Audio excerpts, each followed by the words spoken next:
welcome to Verdictum. I am Ananya Singh and you're watching today's legal news, where we update you with the recent important legal developments across the nation.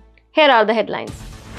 Manipur Government challenges High Court order on restoration of internet services. Supreme Court hears the plea. Supreme Court to hear Manish Sisodia's bail plea in CBI and ED cases on July 14th. Supreme Court to hear on July 31st plea by Uddhav Thackeray challenging ECI order recognizing Eknath Shinde's faction as Real Shiv Sena.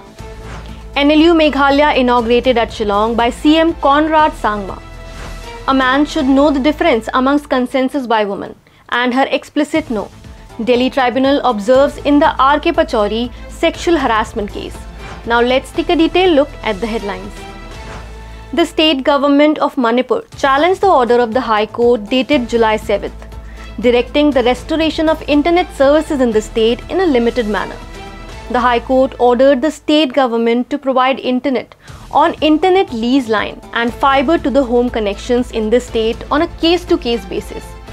The order was made by Justices Ahantam Bimol Singh and Guneshwar Sharma after several PILs were filed challenging the internet shutdown in the state since May 3rd.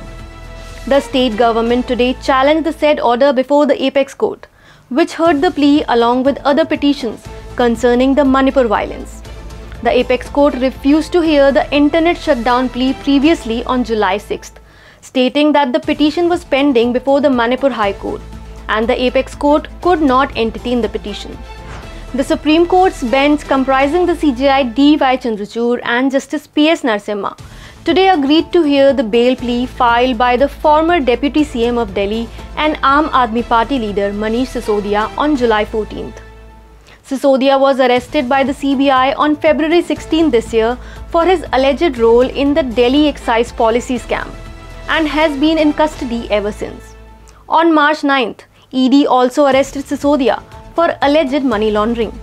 On May 30th, the Delhi High Court denied him bail in the case being probed by the CBI.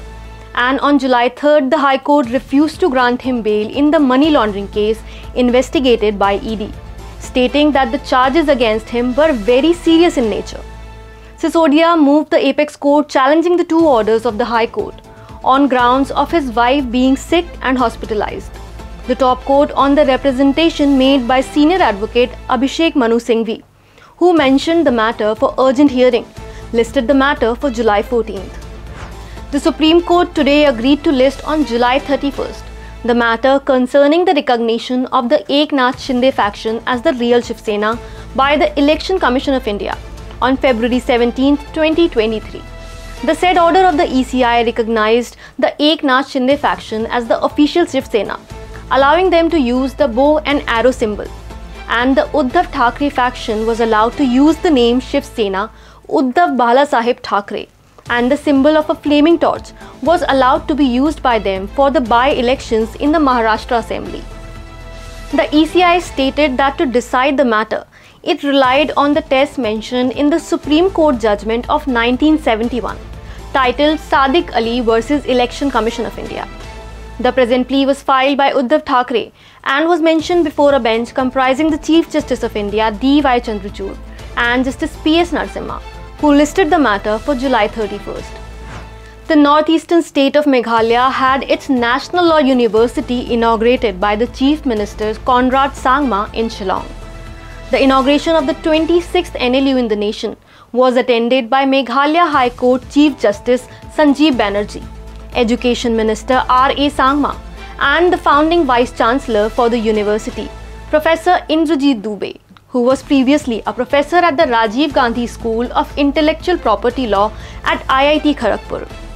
CM Sangma highlighted that the foundation of NLU will bring about a dramatic change in legal study and research in Meghalaya, and acknowledged the difficulties encountered by the state's legal system over the last 50 years due to lack of suitable institutions for training, exposure and expertise. The Centre had earlier this year passed the National Law University Ordinance of 2022 for setting up NLU Meghalaya. A tribunal in Delhi dismissed an appeal filed against the findings made by the Internal Complaints Committee of the Energy and Resources Institute, against the former chairman of the organization RK Pachauri in a sexual harassment case. The allegations against Pachauri were leveled by one of its female employees. The legal representatives for Pachauri alleged that the findings made by ICC were abuse of principles of natural justice, while also claiming that the inquiry was conducted in a haste and predetermined manner. Pachauri died in February 2020, but the case survived, and the tribunal noted that the emails and messages between the complainant and Pachauri showed her physical as well as mental exploitation at the hands of the former TERI chief.